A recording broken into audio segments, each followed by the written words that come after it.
So previous lecture में हमने change को समझा था और डिटेल वे में समझा था। तो आज के लेक्चर में हम चेंज की क्लासिफिकेशन को पढ़ेंगे। इससे पहले क्या आपको ये पता है कि सारे चीज़ एक जैसे होते हैं? क्या melting of ice, burning of paper एक टाइप के चेंज है?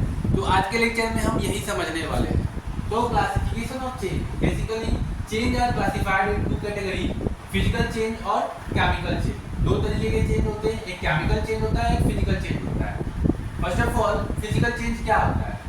फिजिकल चेंज में जो होता है कोई भी नया सब्सटेंस फॉर्म नहीं होता है। कहने का मतलब है ऐसा चेंज जिसमें सब्सटेंस की जो प्रॉपर्टीज है वो चेंज नहीं होती है। प्रॉपर्टी चेंज नहीं होती है मीन्स उसके अपीयरेंस में चेंज होता है, मतलब उसके स्टेट में चेंज होगा, उसके शेप और साइज में चेंज होगा, लेकिन वो नया सब्सटेंस जो है फॉर्म नहीं करेगा। ठीक है, तो physical change is a change in which only the shape, size और state of a substance changes, no new substance is form. मतलब कोई भी सब्सटेंस जिसका शेप, साइज और स्टेट चेंज होगा लेकिन नया सब्सटेंस फॉर्म नहीं होगा। नया सब्सटेंस फॉर्म होने का मतलब उसकी प्रॉपर्टी चेंज नहीं होगी, तो वैसे चेंज को हम लोग फिजिकल चेंज बोलेंगे। एग्जांपल्स, अगर रियल लाइफ एग्जांपल देखें, melting of ice. Melting of ice is the real example of physical change. अगर हम आइस को फ्रिज से निकाल के रखें तो आफ्टर सम टाइम्स वो पिघल के वाटर में कन्वर्ट हो जाए, लेकिन एट द एंड वो आइस जो है उसकी जो प्रॉपर्टी है वो सेम रहेगी। मतलब आइस होल्ड्स H2O, इसकी जो प्रॉपर्टीज है, जो इसका केमिकल फार्मूला ये, यानी कि ये वाटर जो है इसकी भी प्रॉपर्टी H2O है और ये भी हमारा H2O है। मीन्स यहाँ पे स्टेट चेंज हो रहा है बट हमारा जो सब्सटेंस है वो सेम है। मतलब हमारा जो H2O है, इस वाले केस में भी H2O है, यही सब्सटेंस है, और ये जब मेल्ट होके वाटर में कन्वर्ट हो जा रहा है फिर भी वो क्या रहता है? H2O रहता है। तो यहाँ पे सॉलिड से लिक्विड में कन्वर्ट हो रहा है, तो ऐसे चेंज को हम लोग क्या बोलेंगे? फिजिकल चेंज बोलेंगे। कोई नया सब्सटेंस यहाँ पे फॉर्म नहीं हो रहा है। Boiling of water is the same example. Boiling of water, अगर वाटर को बॉयल करोगे तो वो किस में कन्वर्ट होगा? गैस में कन्वर्ट हो जाएगा, वेपर में कन्वर्ट हो जाएगा, लेकिन उसकी जो प्रॉपर्टीज है वो सेम रहेगी, यानी कि वो H2O ही रहेगा, वो चेंज नहीं होगा। ठीक है, तो ये क्या है हमारा? This is the physical change.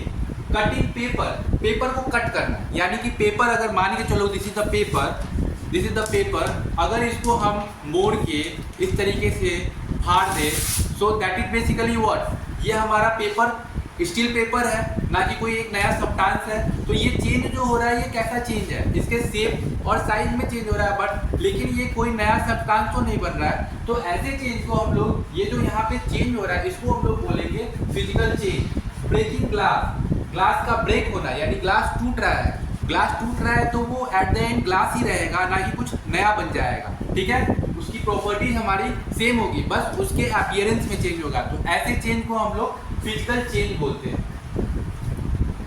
But we talk about chemical change. Chemical change में क्या होगा? न्यू सब्सटेंस इज फॉर्म, मतलब यहाँ पे जो है नया सब्सटेंस फॉर्म होगा। A chemical change is a change in which a new substance is formed with new property। मतलब जो सब्सटेंस, ओरिजिनल सब्सटेंस है वो किस में कन्वर्ट हो जाएगा? नए सब्सटेंस में फॉर्म होगा विथ होल्डिंग न्यू प्रॉपर्टीज, मतलब उसके पास जो होगा नई प्रॉपर्टीज होगी। एग्जाम्पल अगर देखें, बर्निंग ऑफ पेपर, पेपर को अगर इस पेपर को आप बर्न करोगे, इसको जलाओगे तो ये पेपर नहीं रहेगा, ये किस में कन्वर्ट हो जाएगा? ऐश में कन्वर्ट हो जाएगा, यानी कि ये जो सब्सटेंस था वो बिल्कुल कंप्लीटली चेंज हो रहा है। तो ऐसे चेंज को हम लोग क्या बोलेंगे? केमिकल चेंज बोलेंगे। मीन्स ये जो है हमारा पेपर, इसके पास नई प्रॉपर्टीज आ जाएगी, नए सब्सटेंस में फॉर्म होगा, ये ऐश में कन्वर्ट हो जाएगा, गैस में कन्वर्ट हो जाएगा। तो that is basically what? This is called a chemical change. ऐसे चेंज को हम लोग केमिकल चेंज बोलेंगे। रस्टिंग ऑफ आयरन, आयरन का रस्ट होना। ओरिजिनली आयरन में अगर हम मॉइस्चर, एयर अगर लगता है तो वो किस में? वहाँ पे रस्ट फॉर्म कर जाता है आयरन पे। तो आयरन जो ओरिजिनल आयरन था, after forming the rust that is converted into the new substance, यानी कि वो बिल्कुल नए सब्सटेंस में कन्वर्ट हो गया। तो ये ऐसे चेंज को जो हमारा नया प्रॉपर्टीज होल्ड करके रखेगा, that change is called chemical change. Cooking food, raw food को अगर कुक करोगे तो वो पहले जो रॉ फूड था उसका टेस्ट स्मेल कुछ डिफरेंट होगा, अलग होगा, लेकिन जैसे ही वो कुक हो जाएगा उसके टेस्ट में, उसके स्मेल में, उसकी प्रॉपर्टीज में सब कुछ क्या हो जाएगा, चेंज हो जाएगा। तो that is called a chemical change. Also digestion of food, food का डाइजेशन होना is also a chemical change. ये सारे चेंज जो है केमिकल चेंज है। आई होप आपको ये बहुत ही अच्छे से समझ में आया होगा कि क्लास फिजिकल चेंज क्या होता है, केमिकल चेंज क्या होता है। इसको मैं फिर से आपको एक्सप्लेन कर देता हूँ।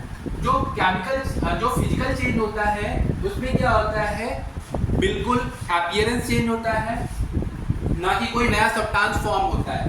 केमिकल चेंज में क्या होगा, न्यू सब्सटेंस फॉर्म करेगा, यानी कि उसकी प्रॉपर्टी चेंज हो जाएगी। ठीक है, तो इसी को हम लोग केमिकल चेंज कहते हैं। ठीक है, आप इसको नोट डाउन कर लो, वीडियो को पॉज करके आप इसको नोट डाउन कर लो। ठीक है, सो आज के लिए इतना ही। आई होप आपको ये समझ में आया होगा।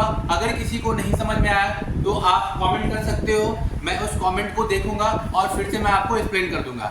Have a nice day. मिलते हैं आपसे अगले लेक्चर में। Thank you.